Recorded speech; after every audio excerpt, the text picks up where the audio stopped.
दोस्तों, देखिए नए आयोग ने पारदर्शी ढंग से भर्तियां आगे बढ़ाने का निर्णय लिया है और कितनी सही न्यूज़ आई है देख लीजिएगा। जो हम लोग संघर्ष कर रहे हैं उस संघर्ष के अनुरूप ही अब कार्य आगे बढ़ रहा है। देखिएगा नए आयोग को भी नई गाइडलाइन से ही करानी होंगी परीक्षाएं। तो ध्यान दीजिएगा, नया आयोग नए प्रारूप के अनुरूप ही परीक्षा कराएगा नई गाइडलाइन के अनुसार।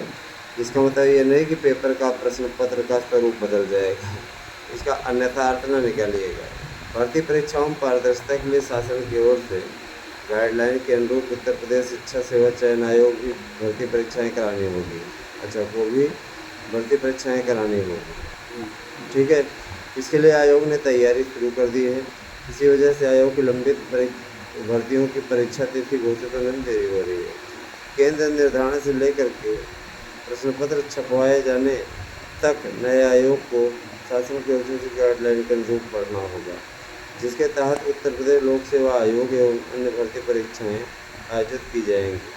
शिक्षा सेवा चयन आयोग की 2 बड़ी भर्तियां 2 साल से लंबित हैं। अशासकीय महाविद्यालयों में असिस्टेंट प्रोफेसर के 1017 पदों और अशासकीय माध्यमिक विद्यालयों में टीजीटी पीजीटी के 4163 पदों पर भर्तियों के लिए अगस्त 2022 में आवेदन प्रक्रिया पूरी हो चुकी है। मैंने आपसे कहा था कि एक भी पद नहीं बढ़ेंगे, और देख लीजिए नहीं बढ़ रहे हैं। अभ्यर्थियों की इन दोनों घोषित भर्ती परीक्षाओं की तिथियाँ घोषित होने का इंतजार है ना। और अच्छा, शासन की गाइडलाइन में केंद्र निर्धारण से लेकर स्पष्ट दिशा निर्देश दिए गए हैं। 5 लाख से अधिक अभ्यर्थी होने पर कई पालियों में परीक्षा कराई जाएगी। टीजीटी पीजीटी परीक्षा के लिए 13 लाख से अधिक अभ्यर्थियों ने आवेदन किए हैं। ऐसे में नए आयोग को टीजीटी पीजीटी परीक्षा कई पालियों में करानी होगी। मैंने टीजीटी पीजीटी में तो भाई देखिए 13 लाख से ज़्यादा आवेदन हुए हैं।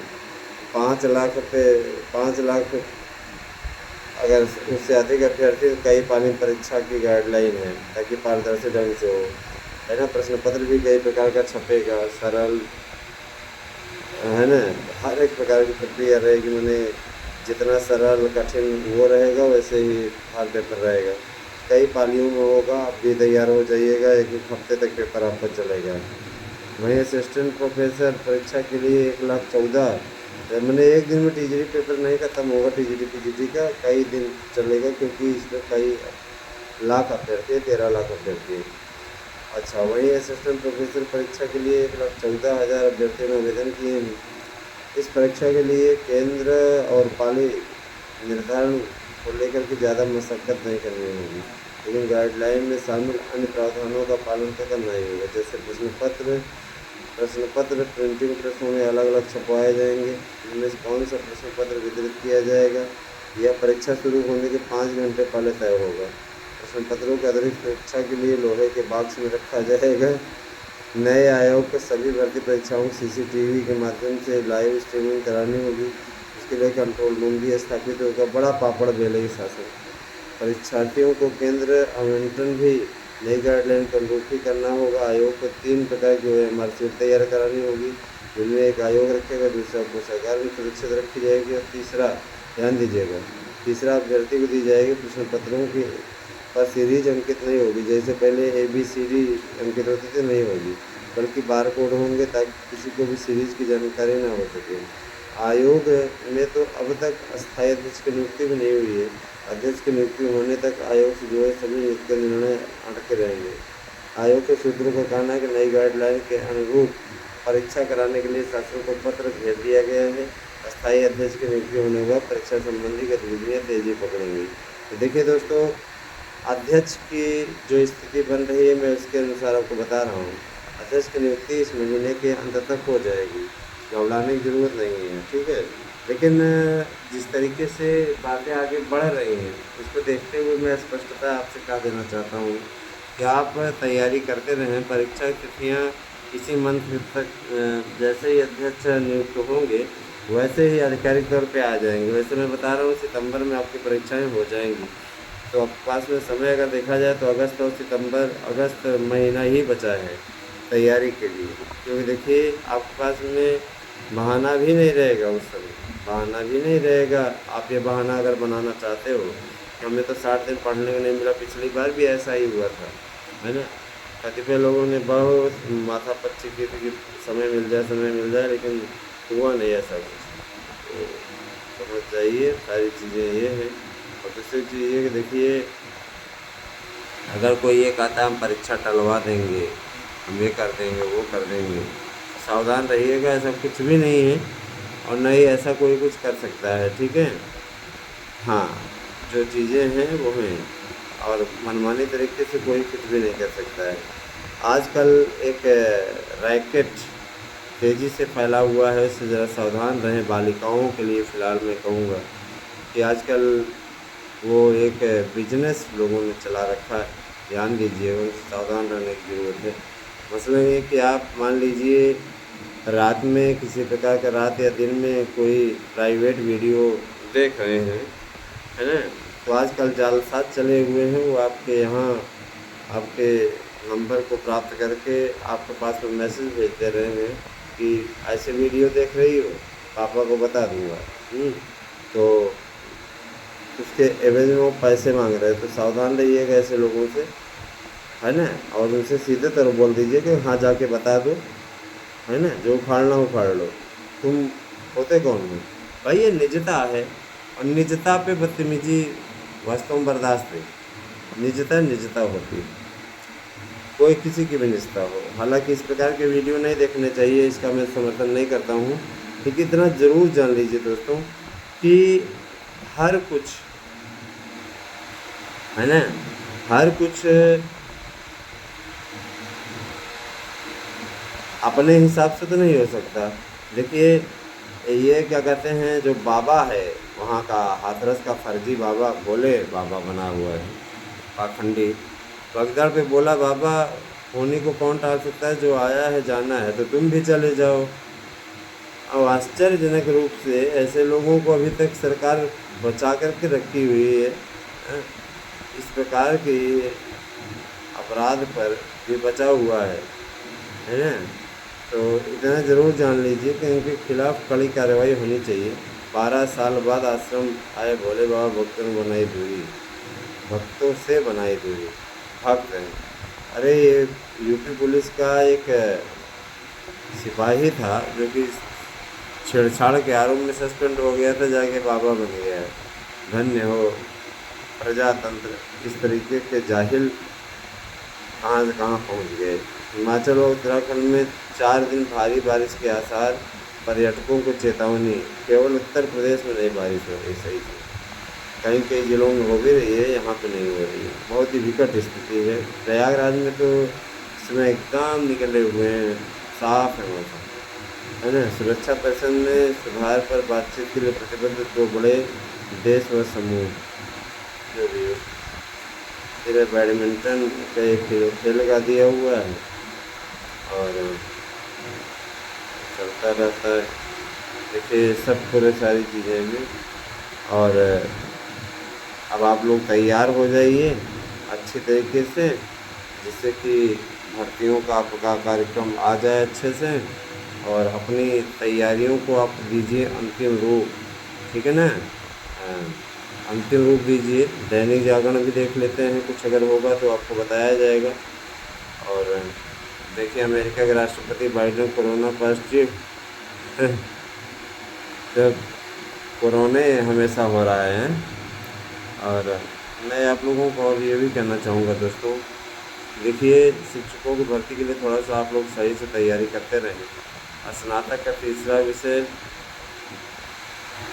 विषय दूसरे संकाय से भी ले सकेंगे छात्र, एक से एक सिस्टम अटेंडेंस ये सब। देखिए दोस्तों, टीचर समाज का दर्पण होता है, ठीक है, समाज का दर्पण होता है। दर्पण ही बन के रहिए और उसी के हिसाब से अपना कार्य कीजिए, ये आपसे कहना है। दूसरी चीज़ ये कि देखिए, सरकार भी जब से लोकसभा चुनाव में सीटें कम आई तब से एकदम एक्टिव है। परीक्षाओं की अब CCTV की रिपोर्ट देंगे सेक्टर मजिस्ट्रेट, इसमें देखिए अलग तरीके लिखा है। उत्तर प्रदेश लोक सेवा आयोग कि भर्ती परीक्षाओं में गड़बड़ी रोकने के लिए अब सीसीटीवी की यहाँ सबसे अहम भूमिका होगी। देखिए है ना कितना अच्छा दिया हुआ। अब सीसीटीवी को सबसे अहम भूमिका होगी। सेक्टर मजिस्ट्रेट परीक्षा से पहले और परीक्षा के दौरान सीसीटीवी की जांच रिपोर्ट देंगे। अब परीक्षा की निरंतर निगरानी के लिए यूपीएससी में स्थापित सीसीटीवी कंट्रोल रूम में पर्यवेक्षण अधिकारी और परीक्षा केंद्रों की निगरानी के लिए तैनात सेक्टर मजिस्ट्रेट एक टीम की तरह काम करेंगे। अच्छा ये तो बढ़िया कर दिया ना, मैंने बड़ा ही कड़ाई होगी कुल मिला के। मंत्री उंत्री चाहे चाहे संभालें, वही है जब आप काम करेंगे तो जीतेंगे और नहीं काम करेंगे तो फिर बेकार। फिर देखिए ये लोग सब पूरा रखेंगे। नया आयोग जो हम लोगों का गठित हुआ है, चयन आयोग, वो अब आपका कार्य करना शुरू कर देगा। बाकी काम सब हो ही रहा है, सचिव भी आ गए, एक सचिव आ गए हैं, उप सचिवों की नियुक्ति नहीं हुई है। ये सारी चीज़ें चल रही हैं दोस्तों। और यही कहना चाहूँगा कि आप सभी लोग अच्छे तरीके अपनी तैयारी करते रहें। सही तरीके की तैयारी आप लोगों को सफलता की दहलीज तक पहुँचा देगी, ये मेरा कहना है।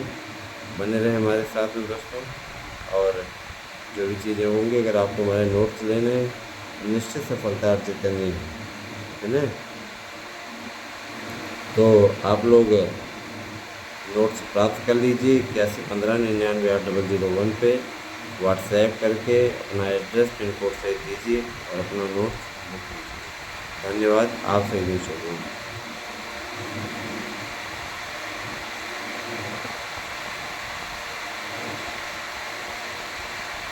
देखिए महाराष्ट्र में 12वीं पास युवाओं को कौशल प्रशिक्षण से मिलेंगे प्रतिमाह 6000 रुपये। यहाँ उत्तर प्रदेश सरकार कुछ नहीं शुरू कर रही, लाडला भाई योजना शुरू किया गया है।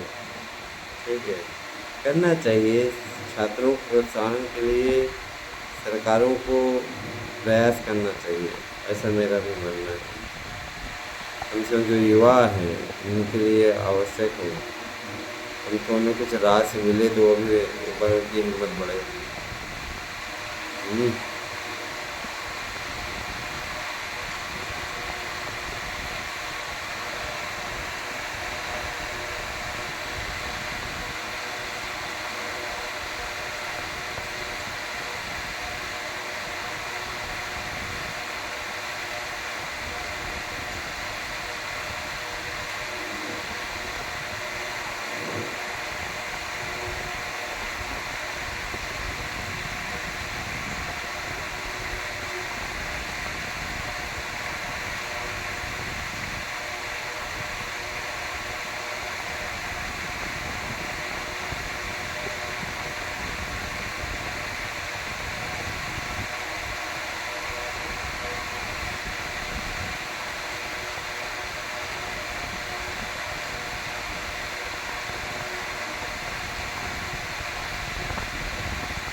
नेतागिरी है तो होता ही रहता है।